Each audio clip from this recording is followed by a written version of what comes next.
우리 예배 드리는데 이렇게 예배를 드려라 라고 말씀합니다. 우리가 성경에 나오는 수많은 그런 교회들이 나오고 또한 수많은 목사님들이 나오고 수많은 성도들이 나옵니다. 가장 좋은 예배는 어떤 예배일까요? 가장 좋은 예배, 가장 잘 드렸다, 참 은혜롭게 예배가 되었다. 근데 우리는 이렇게 얘기를 합니다. 성경에 보게 되면 이런 말씀이 나와요. 예루살렘에도 말고 어떤 그리심산에도 말라. 그러니까 예배 드리는데 우리가 알다시피 예루살렘 성전은 솔로몬이 지은 어마어마하게 큰 성전, 우리나라에서 아마 우리나라가 아니라 세계에서 가장 큰 그런 성전일 거예요. 근데 거기서도 예배 드리는 것이 합당치 않다. 또 그리심산이라는 것은 축복하는 산이에요. 축복을 선포한 산이에요. 그러니까 그것도 어마어마한 좋은 그런 교회죠. 근데 거기서 드려지는 그 예배도 참된 예배는 아니다. 그럼 이것은 무엇을 얘기합니까? 그것은 곧 우리가 드려지는 대상을 얘기하는 거예요. 우리 마음은 어떠냐는 거예요. 여러분들이 지하 교회에서 예배 드리던 아닌 10,000명, 20,000명, 우리나라 가장 큰 교회에서 드려지는 그 예배가 되어지던 그것은 문제가 어떤 게 문제냐면 여러분들 한 사람 한 사람이 어떤 마음 가지고 하나님 앞에 예배를 드리느냐, 그것이 중요하다는 거예요. 내가 아무리 큰 교회 다닌다 할지라도 여러분들이 딴 생각을 가지고 어떤 불편한 마음을 가지고 시기하는 마음을 가지고 여러분들이 그렇게 드려진다고 한다면은 그 예배는 하나님이 받지 않은 그런 예배가 되어진다라고 말씀합니다. 그래서 가장 좋은 예배는 여러분들 어떤 장소가 중요한 것이 아니고 우리가 어떤 마음 가지고 예배를 드리느냐, 여러분 중심이 어떻게 지금 하나님을 바라보고 향하고 있느냐가 중요하다고 말씀하는 거예요. 여러분 예배 드릴 때는 먼저 하나님 앞에 영광을 돌려드리는 거예요. 하나님이 올 예배 드리는 우리에 임하셔서 우리가 드려지는 모든 기도가 응답되어지고 우리가 하나님 앞에 찬양을 드려지는 그 찬양이 응답되어지고 상달되어지는 그러한 예배가 되어지기를 간절히 소망하면서 기도할 때 그 예배가 가장 좋은 예배고 참된 예배라고 말씀합니다. 우리는 물론 우리가 환경이 좋은 데서 예배 드리고 싶어 하죠. 또 여러분들이 부담 없는 교회에서 드려지는 그런 예배를 드리고 싶어 하죠. 근데 하나님은 그렇게 말씀하지 않는 거예요.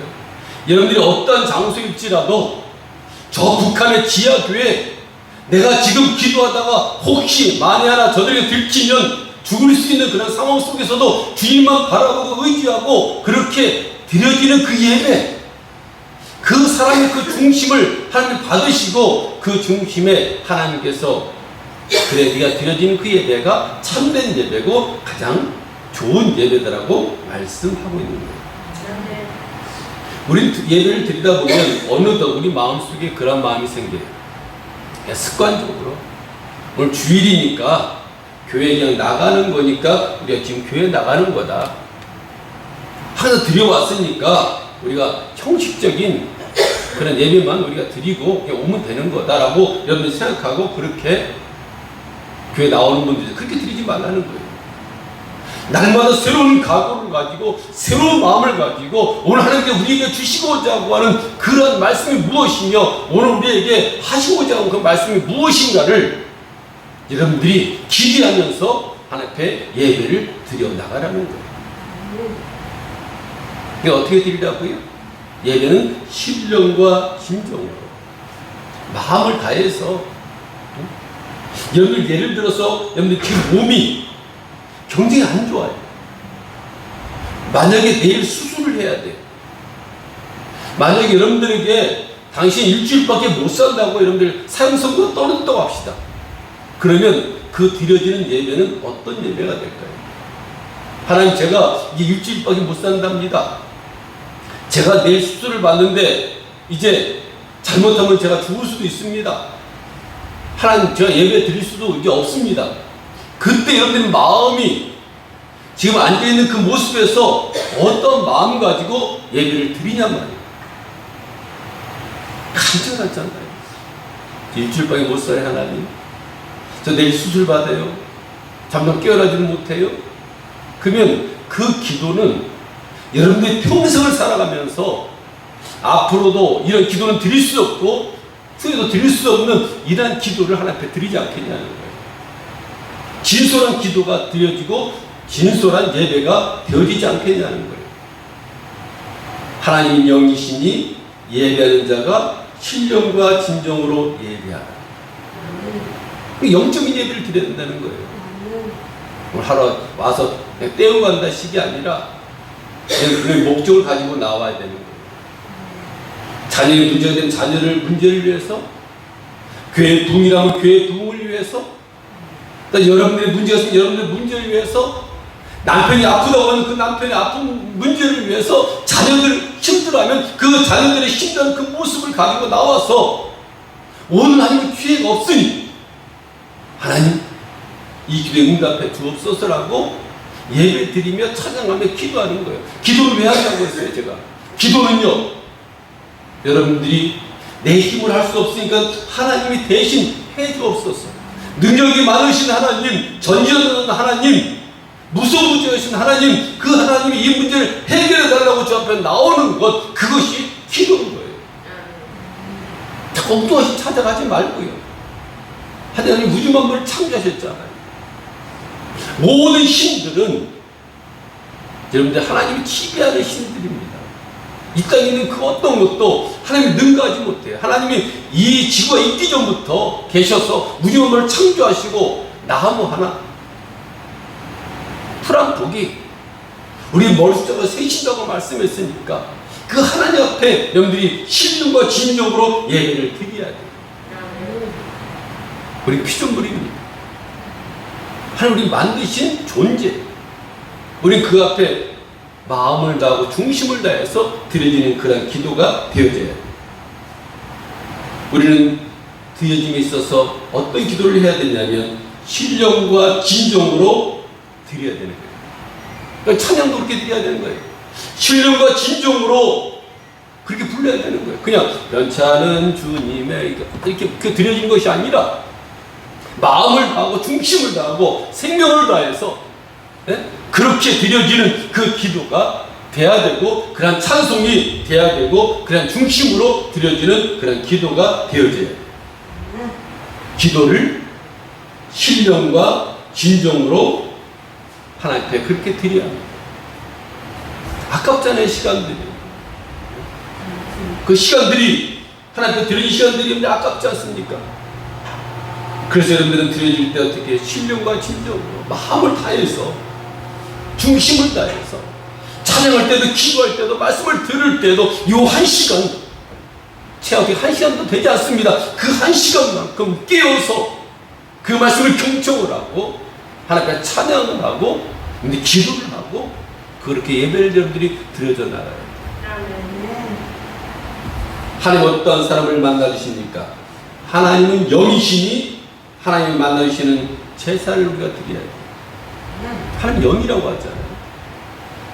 그러니까 우린 그래서 영적인 예배를 드려야 된다. 신령과 진정으로 드려야 된다. 성령의 힘이 있어서 하나님 앞에 드려야 된다. 하나님 만나 주실 만한 그런 믿음을 가지고 하나님 앞에 나와야 된다. 우리 교회는 그런 부분들이 좀 부족한 부분들이 있지만 큰 교회들이나 이 잡힌 교회들은요, 그 아픈 몸을 입고 와서 자기의 그 사명을 감당합니다. 어떤 분들은 몸살이 났음에도 불구하고 자기가 맡은 그러한 일이 있잖아요, 교회에서. 어떤 분들은 찬양하는 분 있고, 어떤 분은 봉사하는 분 있고, 어떤 분은 주방에서 봉사하는 분들이 있고, 차량으로 봉사하는 분들이 있고, 헌금 개수하는 부분들이 있고, 헌금 미호를 하는 사람들이 있고, 여러 가지가 있어요. 저 모습을 보니 도저히 오늘 보니까 몸살이 나고 힘들고 어려운 그 상황 속에서도 그 일을 꾸역꾸역 할 때 하나님이 보실 때 감동을 받는다는 거예요. 저 몸 가지고 오늘 청소도 하지 못할 그런 몸인데도 불구하고 땀을 식은다고 흘리면서 청소하는 모습 보면서 하나님께서는 그 모습, 그 과정들을 보면서 하나님께 축복을 어떻게 안 주겠냔 말이에요. 그래서 예전에는 그러한 믿음의 사람들이 많았습니다. 화재 청소, 교회 청소, 식당 봉사, 그래서 불만 불평하지 아니하고 그렇게 하나님 앞에 심었어요. 근데 그게 거저가 아닙니다. 하나님께서는 훗날에 그 자손들에게, 여러분들에게 영육간의 강건함으로 채워주셔요. 그러니까 여러분 봉사할 때도 마찬가지예요. 얼마나 감사한지 몰라요. 여러분들 그래도 예배 드리고 가지 아니하고 청소를 하는 못 보면서 감사한 거예요. 쉽지 않은 건데 왜 안 힘들겠습니까? 왜 시간이 왜 없겠습니까? 그럼에도 불구하고 교회 청소를 다 마치고 돌아가는 모습 보면은 하나님이 감동 안 받겠냔 말이에요. 우리는 기도를 영으로 해야 돼요. 기도도 영으로 해야 돼요. 하나님 아버지는 이렇게 하는 것이 아니라 우리가 들을 뿐 있는 그 기도. 여러분 지금 생명이 달려있다고 생각을 하고 내 자녀 인생이 달려있다고 생각을 하고 내 자녀의 미래가 달려있다고 생각을 하고 에레미야 29장 12절 13절에 나온 것처럼 너희는 내게 부르짖으며 와서 내게 기도하면 한 들으신다고 말씀하잖아요. 그럼 기도만 해주세요. 기도만. 여러분들 부르짖으면 기도하면 하나님께서 우리의 기도를 들으실 것이요 너희가 전심으로 나를 찾고 찾으면 나를 만나리라. 우리가 신앙생활 하는 사람을 보게 되면 하나님 만난 사람과 만나지 못한 사람 차이가 있어요. 건성으로 신앙생활 하는 사람들은 10년이 가도 하나님 못 만나. 예수님 만나지 못, 체험이 없어요. 그러나 한 시간이 됐던 어떤 사람은 첫날 와가지고 은혜를 받고요 예수님을 만난 사람도 있어요. 아, 저 사람은 뭔데 이렇게 열심히 하나? 어떤 사람 좀 주의 한번 보십시오. 어떤 사람은 정말 교회 열심히 하는 사람들만 그 사람은 열심히 할 거예요. 하나님 만나고 짧은 시간이지만 하나님을 만나고 전심전력으로 진심으로 하나님을 찾아서 만나니까 우리는 이해 못할 일들 꼭 저렇게 해야 돼 할 정도로 그렇게 교회 열심히 있는 사람들을 간증을 들으면 그들 하나같이 하나님을 만난 사람들이에요. 전심전력 가지고 진심을 가지고 저 앞에 나와서 기도함으로 말미암아 하나님을 만나는 거예요. 진심으로 저 앞에 나오면 하나님 영이시기 때문에 하나님은 신령과 진정으로 찾는 자에게 하나님 만나주십니다. 그러니까 여러분들이 임할 때도 항상 그런 마음을 가지세요. 내가 신령과 진정으로 하나님 예배하겠다, 찬양하겠다, 기도하겠다. 그러면 조만간에 하나님을 만납니다. 체험을 합니다. 꿈을 통해서든 아픈 사람을 통해서든 여러분 자신을 통해서든 기적이 일어납니다. 그러면 여러분들 기도할 때 어떻게 기도해야 되냐? 어떻게? 간절히 기도해야 돼요. 간절히. 예수께서 힘쓰고 애써 더욱 간절히 기도하니 땀이 땅에 떨어지는 것이 어떻게 됐다? 핏방울처럼 됐다는 거예요. 예수님도 중심을 다했어요. 하나님 불을 치는데 땀이 떨어지는 것이 핏방울처럼 되었다는 거예요. 그렇게 하나님 앞에 간절히 기도하는 거예요. 또 우리 기도할 때도 마찬가지예요.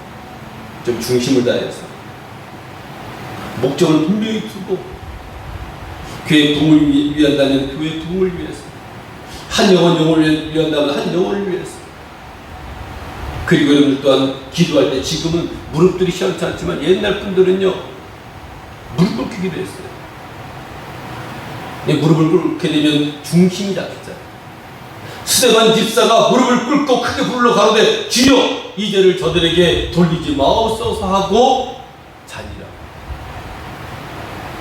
죽었다는 거예요. 잔다는 표현하지. 예수 믿는 사람들은 무릎을 꿇고 기도하는데 하늘이 열립니다. 예수님을 바라보게 됩니다. 그리고 그가 기도하는 그 기도가 어떻게 되냐면 아버지여 이 죄를 저들에게 돌리지 마옵소서. 다 용서하겠다는 거예요. 우리는 간절하게 하나님 앞에 기도해야 돼요. 우리가 주어진 이 시간은요 결국 긴 시간이 아니잖아요. 일단 여러분이 왔을 때 하나님 앞에 혹시 아픈 사람이 있습니까?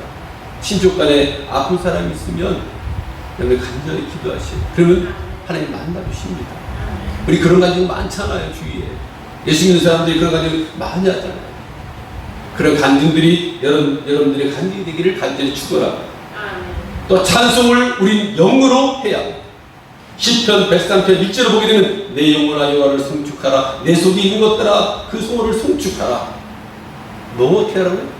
우리 영혼아 여호와를 송축하라. 육이 송축하라가 아니잖아요.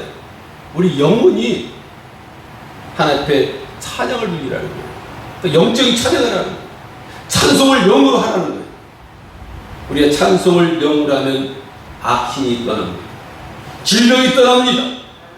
그리고 두려움이 없어지고 마음이 즐거워집니다. 길 가면 찬송을 한번 해보세요. 마음이 즐거워지고 또 여러분들이 어두운 산길 갈 때 요새 그런 일이 별로 없지만 옛날 분들은 산에 올라갈 때 길을 갈 때 찬송을 부르면서 다녔어요. 두려움이 사라집니다. 담대해집니다. 그 축복이 임합니다. 문제 해결됩니다.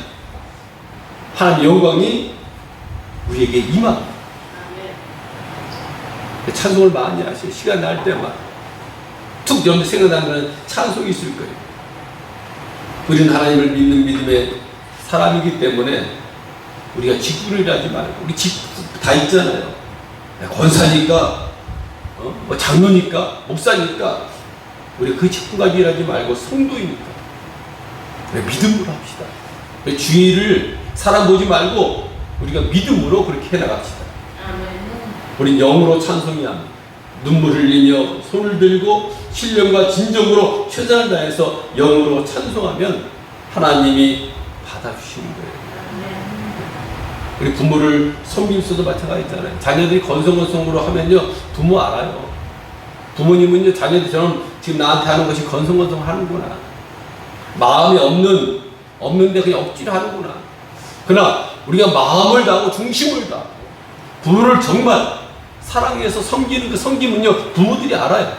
하나님도 마찬가지예요. 하나님도 우리가 하는 것을 안다는 거예요. 좀 더 건성건성으로 하는구나.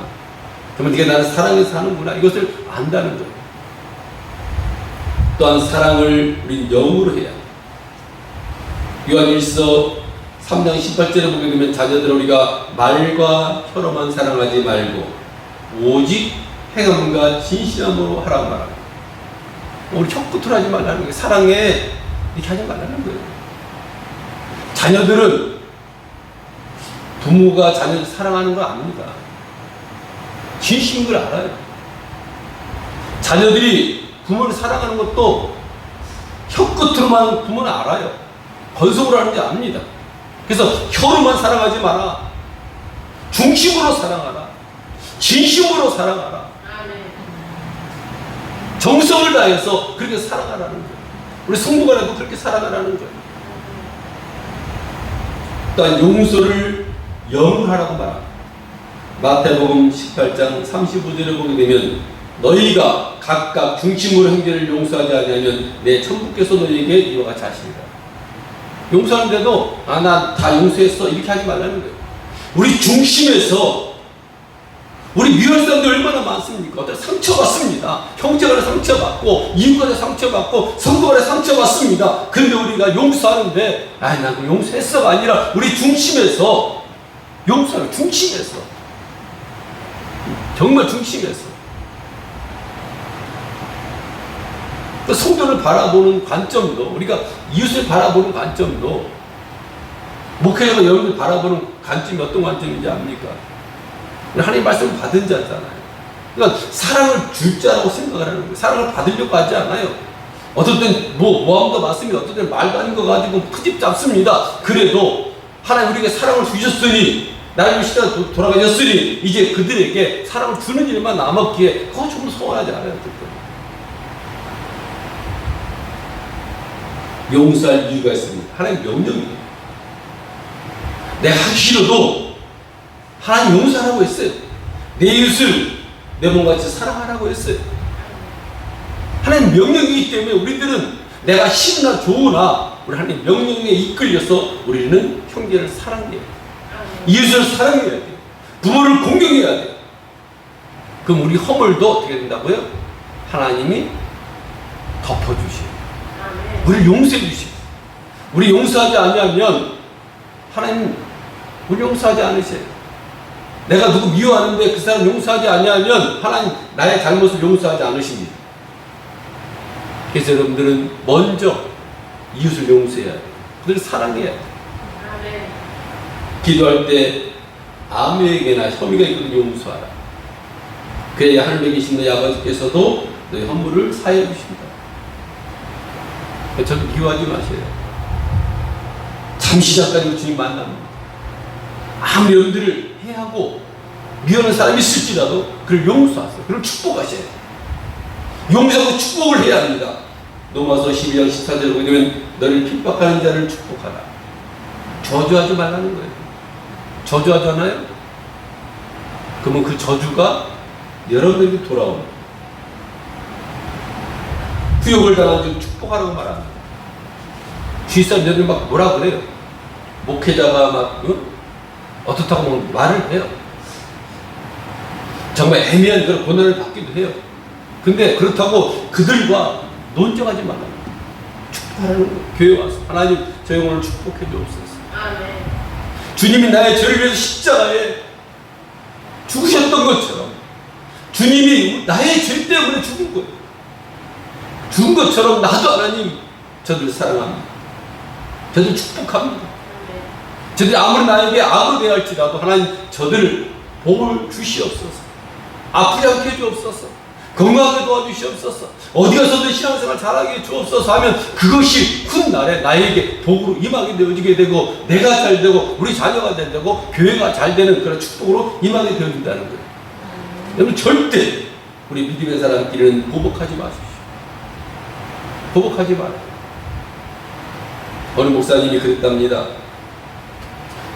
한수 집사라는 사람이 교회도 안 나오고 주일날 낚시를 가고 낚시를 뭐 좋아하니까 낚시를 가고 예배를 빼먹고 안수 집사 정도 되거나 장로님 되면요 교회에서 거의 산다고 봐야 돼요. 안수 집사는 이 안수 주는 사람이 아니고요 이제 장로를 가기 위한 그 과정이 이제 테스트하는 거죠. 과연 장로가 될 수 있나 안 됐나를 이제 보는 겁니다. 그때 이제 내가 장로가 돼야 되겠다. 아니면 장로가 되지 말아야 되겠다 하면 이 집사로서 이제 역할을 하든 아니면 그 과정을 거쳐서 공부를 하고 해서 장로가 되든 이제 과정 속에 중간에 걸려 있는 거예요. 근데 이 사람이 꼭 예배 때쯤 되면은 안 나와가지고 물어보니까 낚시를 갔다 그러고 골프 치고 갔다 그러고 그 목사님이 그 아내한테 그랬답니다. 안쌤은 다 좋은 거. 조금만 열심히만 내면 그게 큰 일꾼이 될 텐데 지금 어디 뭐 출장 가셨냐고 이제 알면서도 출장 가셨냐고. 아무튼 안 집사님은 보기만 해도 은혜가 넘친다고 칭찬을 듬뿍했다. 그러니까 이제 이 아내가 집에 가서 그들 얘기를 한 거예요. 목사님이 당신에게 축복하더라. 다른 목사 같으면 예를 들어서 안수 집사가 돼가지고 안 나온다 그러고 권사가 돼서 안 나온다고 막 그럴 거 아닙니까? 근데 축복하고 아무튼 좋은 사람이라 얘기를 하고 믿음적으로 착한다고 얘기를 하니까 그 얘기를 하니까 이 안수 집사님이 나 찾아와가지고 목사님한테 목사님 무릎 꿇고 죄송하다고 제가 잘못했다고 그러더라고요. 만약에 거기서 헐뜯고 미워하고 뭐 저주했다고 봐요. 그 얘기가 그대로 가면요 시험 듭니다. 우리들은 절대 교회에서 누구에게 하지 말고요. 하나님이 하시는 일이니까 축복하세요. 근데 복을 밀어주세요. 그러면 그것이 나에게 복이 됩니다. 하나님 일을 해 가셔요. 하나님 일을 만들어 가셔요. 근데 마음에 묶이지 말아야 돼요. 어떤 것도 묶이지 마세요. 그리고 여러분들 아까 말씀한 것처럼 예배 드릴 때 신령과 진정으로 드리고 찬송할 때도 신령과 진정으로 드리고 기도할 때도 신령과 진정으로 드리고 사랑할 때도 여러분들이 형제 사랑할 때도 사랑해 이게 아니고 신령과 진정으로 그들이 받고 안 받고는 그들을 문제이고 우리는 하나님이 말씀한 대로 보복하지 말고 사랑하는 사랑하고 또 그런 게 축구가 있으니까 악으로 우리를 갚더라도 우리는 사랑하라고 했으니까 그걸 사랑하면 하나님께서 그걸 다 갚아주셔요. 그래서 믿음의 사람들이 잘 되는 거예요. 그럼 주위 한번 보십시오. 그럼 자녀들 보십시오. 믿는 가정과 믿지 않는 가정이 나중에 시간이 가면서 벌어져요. 좋아지는 거 나빠. 지금 여러분들 안 믿는 가정이 잘 되는 것 같죠? 아니요. 자녀들 다 망가집니다. 이리 고백하기 뭐하지만 믿음의 자녀들이 담배들을 안 펴니다. 술을 가까이 안 합니다. 막 어떤 나쁜 길에 잘 안 빠집니다. 그래서 그 마음 중심에 하나님의 말씀이 들어있기에. 근데 믿지 않는 가정들 어떻습니까? 다 합니다. 나쁜 거 다 합니다. 마음에 가책이 없기 때문에. 교회에 나와 하나님의 말씀을 들을 수 있는 시간이 없기 때문에. 그래서 주위에 시간이 가면서 어떻게 해요? 좋은 길로, 하나님 축복의 길로 가니까 자녀들이 잘 되어지고, 한쪽은 망할 길로 가니까, 지금은 부모가 잘 되고 돈 잘 벌고 자녀들이 뭐 물려주고 하지만 시간이 가면서 다 망가져버려요. 하나님 말씀이 없고 사탄이 그들 자꾸 가니까 끝내는 망할 길로 가는 거예요. 지금 교회 안 나오면 좀 붙는 것 같죠? 물질 드리지 않으면 그 웬만한 남는 것 같죠? 아니요. 하나님 그 도취함으로 끝내는 망하는 길로 가는 거예요. 시간이 가면서 그걸 분명히 여러분들이 느낍니다. 주위에 보면 장로님 집안이, 권사님 집안이, 그 열심히 하고 정말 충성하는 집안이요, 예배 잘 드리는 그 집안이요, 그 자녀들이 잘 되고 복된 길로 가는 것을 볼 수 있어요. 우리 자녀를 보더라도, 우리 성화재 목사님 자녀들을 보더라도, 우리 또한 김사님 자녀들을 보더라도 다 믿음의 자녀들이 잘 돼갑니다. 지금은 고난 걷는 것 같고 어려움 당하는 것 같지만 다 형통한 길로 그렇게 되어집니다. 그래서 예배만 잘 드리면 하나님의 가정 책임져 주십니다.